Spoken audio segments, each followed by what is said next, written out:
கர்த்தருக்கு ஸ்தோத்திரம். கர்த்தருடைய நாம மகிமைப்படுவதாக. கர்த்தர் தாமே உங்களை ஆசீர்வதிப்பாராக. ஆமென். ஹல்லேலூயா. ஒவ்வொரு தேவனுடைய ஜனங்களுக்கும், ஒவ்வொரு தேவனுடைய பிள்ளைகளுக்கும் கர்த்தர் தம்முடைய வாக்கை தத்தமாய் கொடுத்திருக்கிறார், வாக்கு தத்தம் கொடுத்திருக்கிறார். ஆமென். ஹல்லேலூயா. அதை தேவன் நிறைவேற்ற வல்லவராய் இருக்கிறார். கர்த்தருக்கு ஸ்தோத்திரம். ஹல்லேலூயா.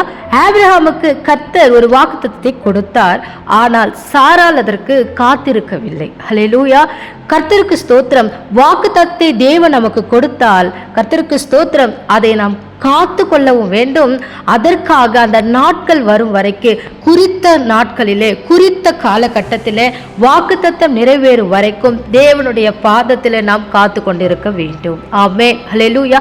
ஏன் நமக்கு தேவன் கொடுக்கிற வாக்குத்தத்தம் கொடுத்திருப்பார், ஆனால் நம்ம வாழ்க்கையில செயல்படலை அப்படின்னு நம்ம யோசிக்கும் பொழுது, கர்த்தருக்கு ஸ்தோத்திரம், நாம தாயா இருக்கும் பொழுது, தகப்பனா இருக்கும் பொழுது, நம்முடைய பிள்ளைகள் வளரும் வரைக்கும் ஒரு சில விஷயங்களை என்ன பண்ணிருக்க மாட்டோம் அப்படின்னா கொடுக்க மாட்டோம். ஹல்லேலூயா. நம்முடைய பிள்ளைகளுக்கு சின்ன ஒரு ஸ்கூல் படிக்கிற பிள்ளையா இருக்கட்டும், இல்லை ஒரு காலேஜ் படிக்கிற பிள்ளைகளா இருக்கட்டும், அவருடைய செலவுக்குன்னு சொல்லி ஒரு குறிப்பிட்ட பணத்தை தான் நம்ம என்ன பண்ணுவோம், கொடுப்போம். கர்த்தருக்கு ஸ்தோத்திரம். ஆனால் நம்ம என்ன செய்ய மாட்டோம்னா, பெரிய தொகையை நம்ம மகளுக்கு கொடுக்க மாட்டோம். ஏன்னா அதை செலவழிப்பதற்கு அவர்களுக்கு தெரியாது, அதை அவர்கள் வீணாய் செலவழித்து விடுவார்கள். ஹல்லேலூயா. அப்போ நாமே இவ்வளவு காரியங்கள் யோசிக்கும் பொழுது, கர்த்தருக்கு ஸ்தோத்திரம், நம் தேவன் எவ்வளவு காரியங்களை எவ்வளவு ஞானமாய் அவர் யோசிக்கிறவராய் இருக்கிறார். ஹல்லேலூயா.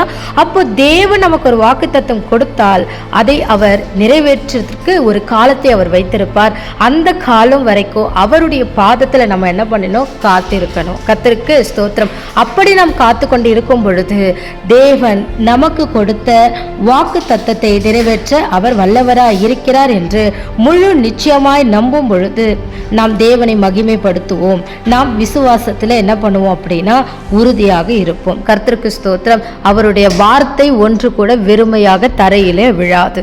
ஆமென். உங்களோடு கூட ஆண்டவர் பேசின வார்த்தைகள், வாக்குத்தத்தங்கள், வசனங்கள் ஒன்றும் தரையிலே விழாது என்பதை நீங்கள் முழு நிச்சயமாக உறுதியாக நீங்கள் பற்றி கொண்டிருக்கும் பொழுது, கர்த்தர் உங்களுக்கு கொடுத்த வாக்குத்தத்தத்தை நிறைவேற்ற அவர் வல்லவர் என்று சொல்லி ஒவ்வொரு நாளும் தேவன் கொடுத்த வாக்குத்தத்தத்தை நீங்கள் என்ன பண்ணணும் அப்படின்னா அறிக்கையிட்டு கொண்டே இருக்கணும். என் தேவன் எனக்கு இந்த வாக்குத்தத்தத்தை கொடுத்திருக்கிறார், நான் அதை உறுதியாக நம்புறேன், விசுவாசிக்கிறேன், அதை நிறைவேற்ற அவர் வல்லவராய் இருக்கிறார். ஹல்லேலூயா.